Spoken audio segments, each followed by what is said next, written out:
நமது அனுதின மன்னா ஊழியங்களின் வாழ்த்துக்களுடன் இன்றைய நற்செய்தி. விழித்திருந்து ஜெபியுங்கள். இன்றைய வேதாகம பகுதி எபேசியர் 6ஆம் அதிகாரம் 10 முதல் 20 முடிய வசனங்கள். கடைசியாக, என் சகோதரரே, கர்த்தரிலும் அவருடைய சத்துவத்தின் வல்லமையிலும் பலப்படுங்கள். நீங்கள் பிசாசின் தந்திரங்களோடு எதிர்த்து நிற்கிற திராணியுள்ளவர்களாகும்படி தேவனுடைய சர்வாயுத வர்க்கத்தை தரித்துக் கொள்ளுங்கள். ஏனெனில் மாம்சத்தோடும் இரத்தத்தோடும் அல்ல, துரைத்தனங்களோடும் அதிகாரங்களோடும் இப்பிரபஞ்சத்தின் அந்தகார லோகாதிபதிகளோடும் வான மண்டலங்களில் உள்ள பொல்லாத ஆவிகளின் சேனைகளோடும் நமக்கு போராட்டம் உண்டு.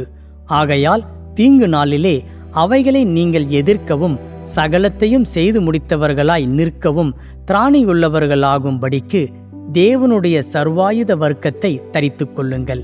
சத்தியம் என்னும் கச்சையை உங்கள் அறையில் கட்டினவர்களாயும், நீதி என்னும் மார்க்கவசத்தை தரித்தவர்களாயும், சமாதானத்தின் சுவிசேஷத்திற்குரிய ஆயத்தம் என்னும் பாதரட்சையை கால்களில் தொடுத்தவர்களாயும், பொல்லாங்கன் ஏயும் அக்கினி யாஸ்திரங்களை எல்லாம் அவிழ்த்து போடத்தக்கதாய் எல்லாவற்றுக்கும் மேலாக விசுவாசம் என்னும் கேடகத்தை பிடித்து கொண்டவர்களாயும் நில்லுங்கள்.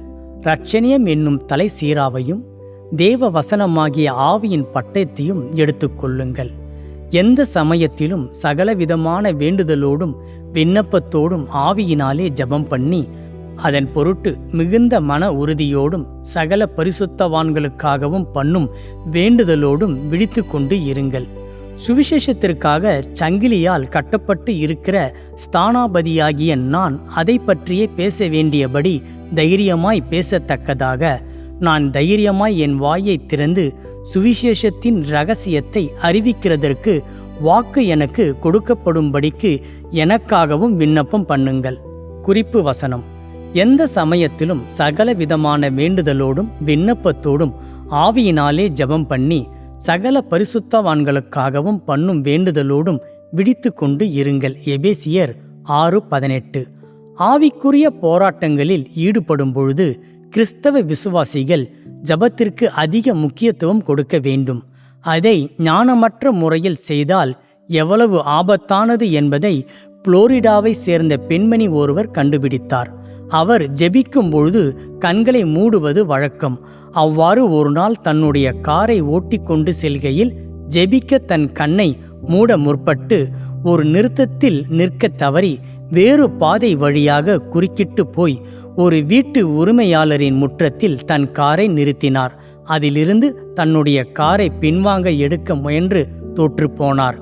காயம் ஏற்படவில்லை என்றாலும் கவனக்குறைவாக வாகனம் ஓட்டியதற்காகவும் சொத்துகளுக்கு சேதம் விளைவித்ததற்காகவும் அவருக்கு போலீஸ் அபராதம் விதித்தது. இந்த ஜெப வீராங்கனை எபேசியர் 6:18 முக்கிய பகுதியை தவற விட்டுவிட்டார். விழித்து கொண்டு இருங்கள்.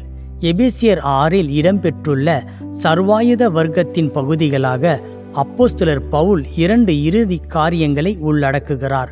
முதலில், நாம் ஆவிக்குரிய ஆயுதங்களை ஜெபத்துடன் செய்ய வேண்டும். இதன் பொருள் ஆவியில் ஜெபிப்பது, அவருடைய வல்லமையை நம்புவது, மேலும் அவருடைய வழிகாட்டுதலில் இளைப்பாறு அடைதல், அவரது தூண்டுதல்களுக்கு பதில் அளித்தல், எல்லா சந்தர்ப்பங்களிலும் எல்லா வகையான ஜபங்களையும் ஜெபித்தல் ஆகியவைகளும் உள்ளடங்கும்.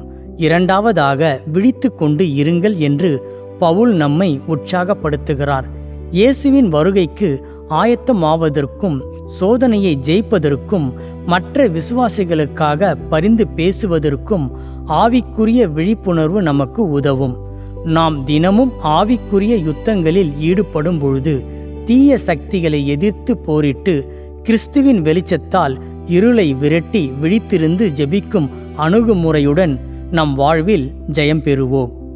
விழித்திருந்து ஜெபித்தல் என்ற மனநிலை எவ்வாறு ஆவிக்குரிய யுத்தங்களில் ஈடுபட உதவும்?